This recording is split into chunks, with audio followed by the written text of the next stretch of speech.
morning, everyone. My name is Jessany and Somodio. Together with my partner, Suminguit, we are going to talk about gender equality. Gender equality. Gender equality, also known as sexual equality or equality of the sexes, is a state of equal ease of access to resources and opportunities regardless of gender, including economic participation and decision making, and the state of valuing different behaviors, aspirations, and needs equally regardless of gender. What do we mean by gender equality? Gender equality is when people of all genders have equal rights, responsibilities, and opportunities. Everyone is affected by gender inequality.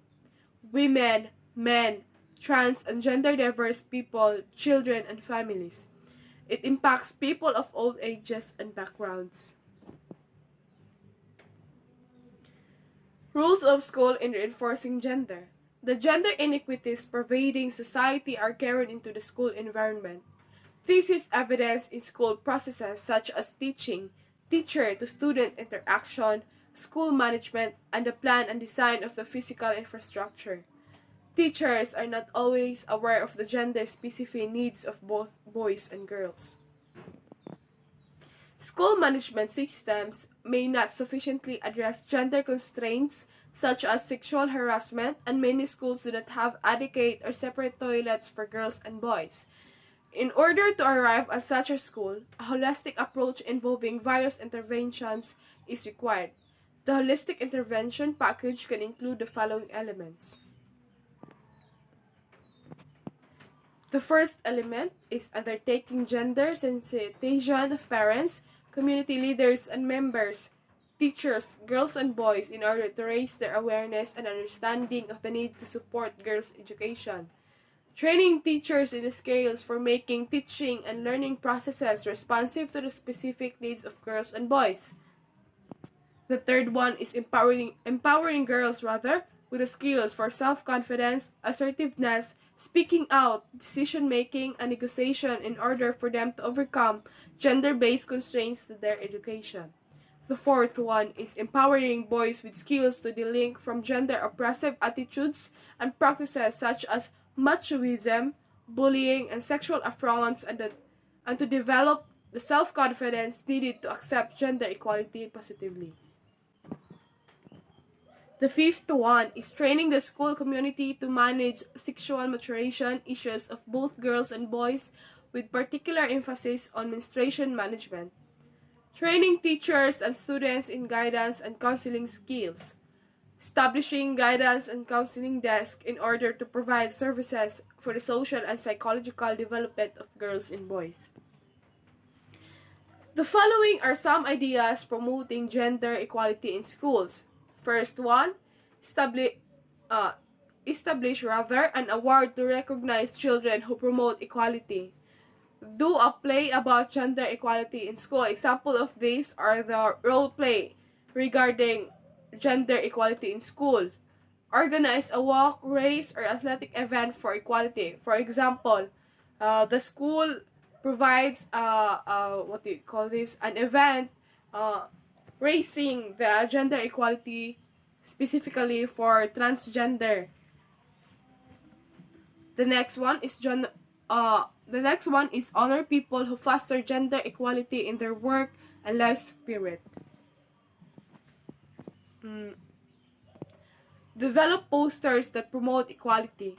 Create a videotape on gender equality. Reformulate or construct an equitable workplace. Present an equality workshop at a conference. Observe classrooms to detect bias in interactions. Manage an equality booth to a toy, computer, or grocery store.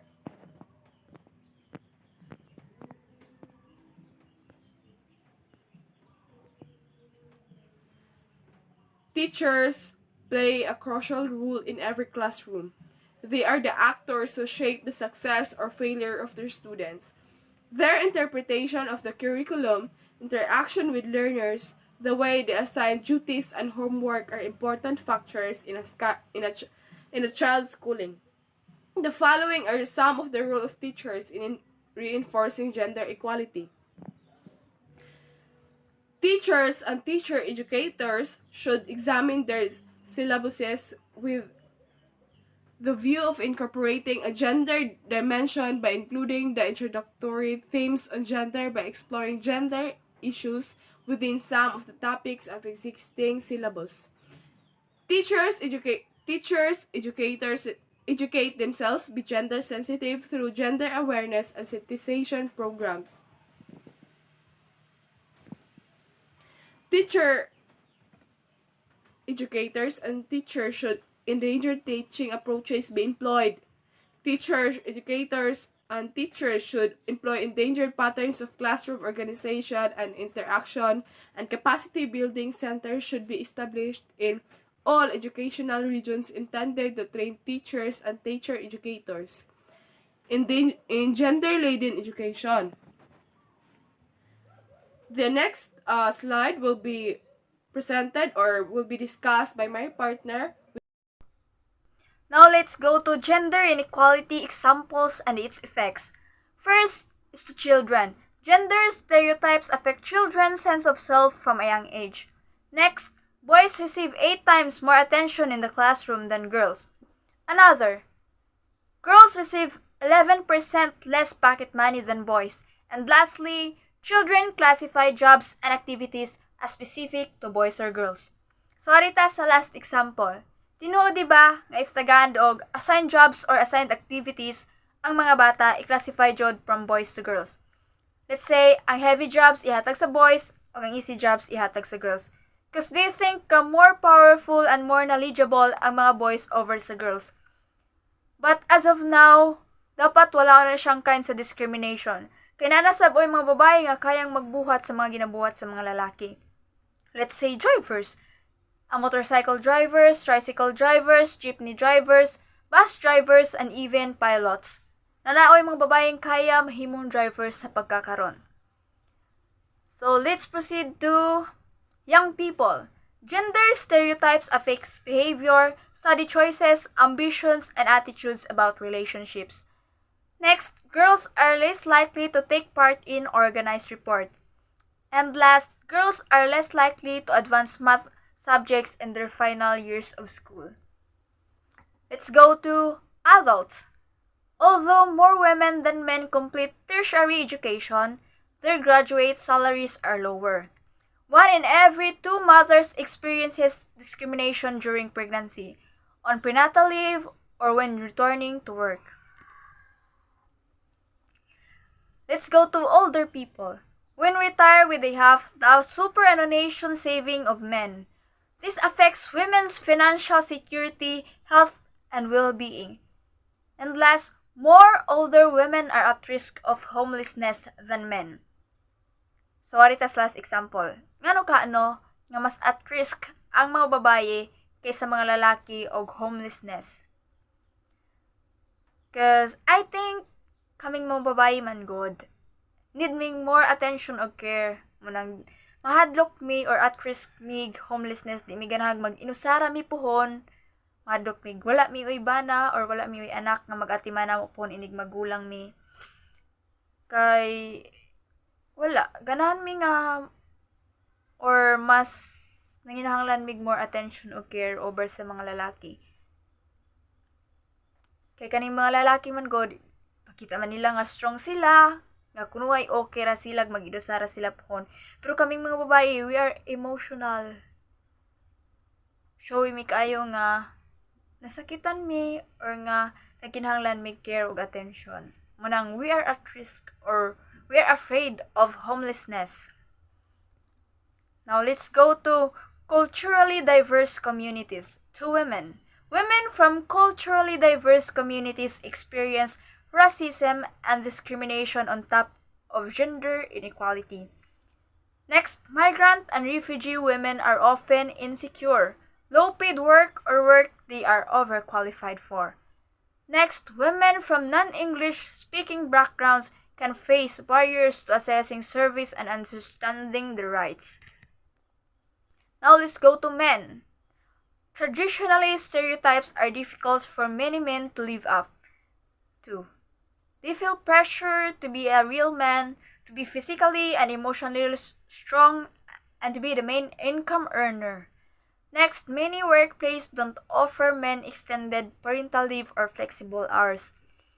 Another, men are more likely to drink too much, take unhealthy risks, and engage in violence. Another, they are less likely to seek professional help or talk about their problems with friends or family. And last, men are more likely to commit suicide. So, ay sa second to the last example, they are less likely to seek professional help or talk about their problems with friends and family. Tinuod na siya. Kaya kaning mga lalaki, gipakita nila nga strong sila as what I have said sa una nga explanation nako. Nga kaning mga lalaki, di sila ganahan nga makitaan sila nga weak sila. Di nila ipakita nga nasakitan sila, or let's say, di sila magpakita sa mga tao nga nahilak sila. Kay, makitaan mo sila nga mahilak sila, mahalok sila nga maignan nga bayot. Nga di man yun na siya dapat pinayot. Kay, kita, tao raman ta masakitan, so if masakitan ta, di dyan nato malikayan nga makahilak. Pero kaning mga lalaki lagi, kay lagi gipakita nila nga strong sila, madok silang makitaan sa uban nga inana nga hilak, inana kay lagi strong sila daw kuno inside and out, pero dito inside dyan po nasakitan dyan po na unta, pero di ra jud sila ganahang maignan nga weak. Kay ang ila amang gong impression, ang first impression mo sa mga tao sa mga lalaki is kanang masculine, nga strong lagi kay lalaki kusgan ana, dili dali mo surrender, dili dali masakitan. Then kaning men are more likely to commit suicide. Connected na siya sa second to the last example. Kaning mga lalaki kay di man sila hilig makig-istorya sa ilang problema, di sila ganahan mo share sa ilang problema. So, magluom-luom sila. So, if di na nila maagwanta yung ilang kasakit nga gibati, mas dagan yung lalaki makakamit og suicide mo na maghimo na lang sila daotang binuhatan kay wala sila kashiran, or let's say na sila kashiran unta pero maula mo sila mo share sa ilang problema mo nang ila na lang ilong luom di. Maato na lang sa noon sa dili mayong binuhatan.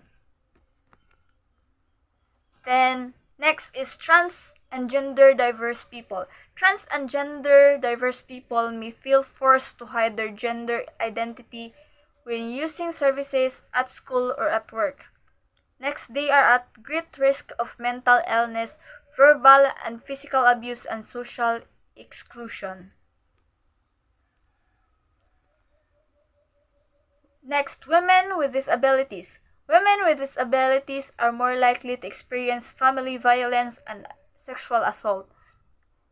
Another, they are more likely to be unemployed or underemployed. Third, they are paid less than men with disabilities and women without disabilities. Gender has a critical role in determining the power, privilege, and opportunities that certain people have and others do not in a particular society. It has an impact on progress towards equality and elimination of discrimination. Gender is present in all of our social interactions. When people interact, their perception of themselves, including their identity, rights, and possibilities, collide with how they are regarded by others and how they are treated by others. However, it often looks that gender in its purest form is absent from our social interactions, because most people's perception of gender are so deeply internalized that they appear normal and natural. Gender equality is a basic human right and a necessary condition for the elimination of poverty and attainment of national, social, and economic development. The principle of basic human right calls for equal civil, political, economic, social, and cultural rights for all individuals. Benefits and advantages of gender equality to society. First, gender equality prevents violence against women and girls. Gender inequality is a root cause of violence against women. The four main drivers of violence against women are: first, condonning silence against women; second, men's control of decision making and limits; Third, rigid gender rules and stereotypes. And last, male relationships that emphasize aggression and disrespect towards women. Equality or gender equality is good for the economy. Every day that we fail to deliver gender equality, we pay the price. Business with at least 30% women leadership positions are 15% more profitable. Family violence costs the economy more than $3.4 billion a year and takes up to 40% of police work. So, GDP or gross domestic product would increase by 11% if the gender employment gap was closed. Gender equality makes our community safe and healthier. Unequal societies are less cohesive. They have higher rates of antisocial behavior and violence. Countries with greater gender equality are more connected. It has less crime, no violence and discrimination, better and a healthier society. So that's all for our topic, gender equality. Reporters are Somodio and yours truly, Suminguit. Thank you for watching.